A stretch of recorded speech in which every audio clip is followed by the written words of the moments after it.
Hi everyone, Antonio Thornton here with day 20 of 365 Science of Mind, another great lesson as they always are. So we'll go ahead and jump right on in as we always do.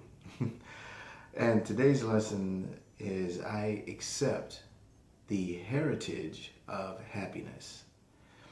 And the quote for today is, "Thou wilt shew me the path of life.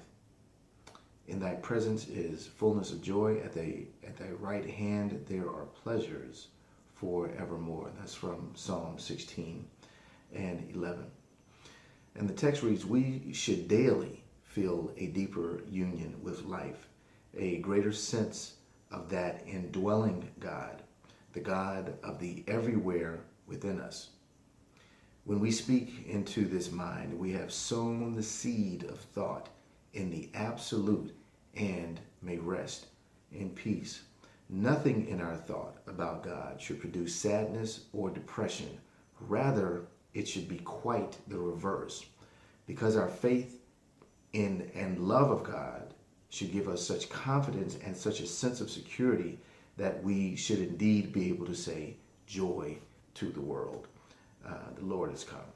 And the next paragraph here, realizing that the Lord is not far off, that God is an inward, intimate presence, closer to me than my very breath, I affirm that there is nothing in me that can doubt this presence or limit the power of good. There is nothing in me that can separate me from the love of God, and I accept the joy of living in the very midst of it.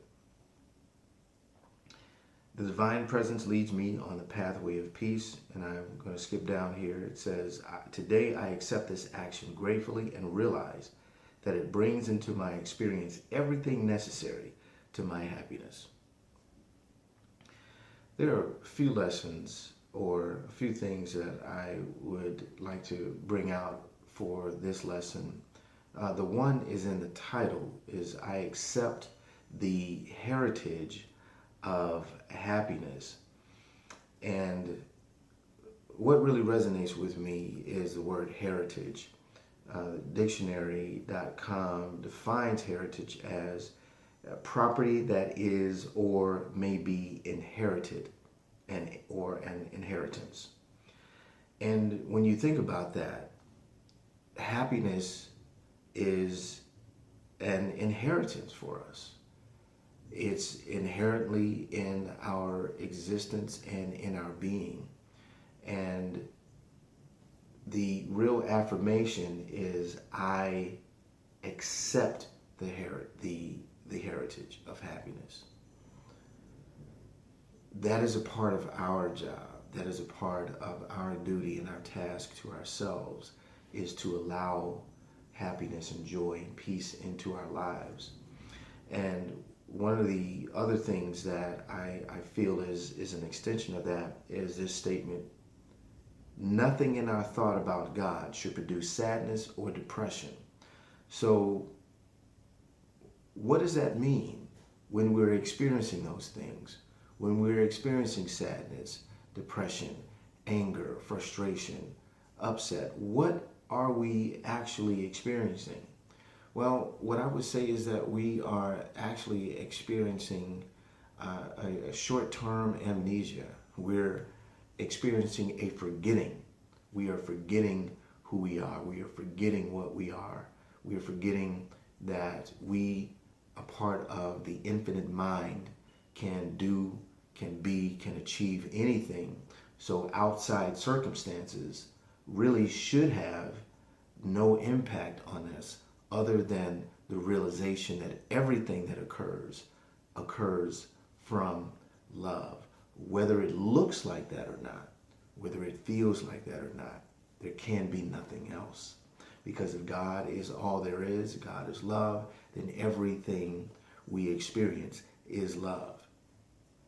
Now, I'm not going to get into the debate of what I'm sure, a whole multitude of people could say, well, What about this? What about terrorism? What about this? What about that? These are all conversations that I know people have in their minds because not wanting to accept the idea that though something does not look like love, it is love, creates the dialogue of, well, you've got to be wrong because this thing over here is not love. Well, as I mentioned, it's a forgetting. It is a forgiving, whether conscious or unconscious. It is a forgetting that we are that which is love, and love is all.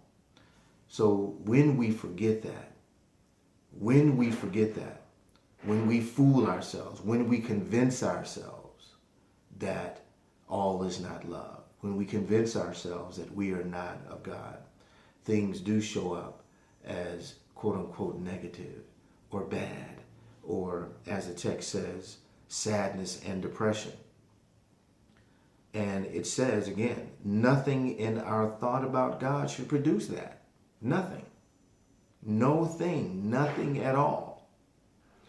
And then realizing that the Lord is not far off, that God is an inward, intimate presence, closer to me than my very breath.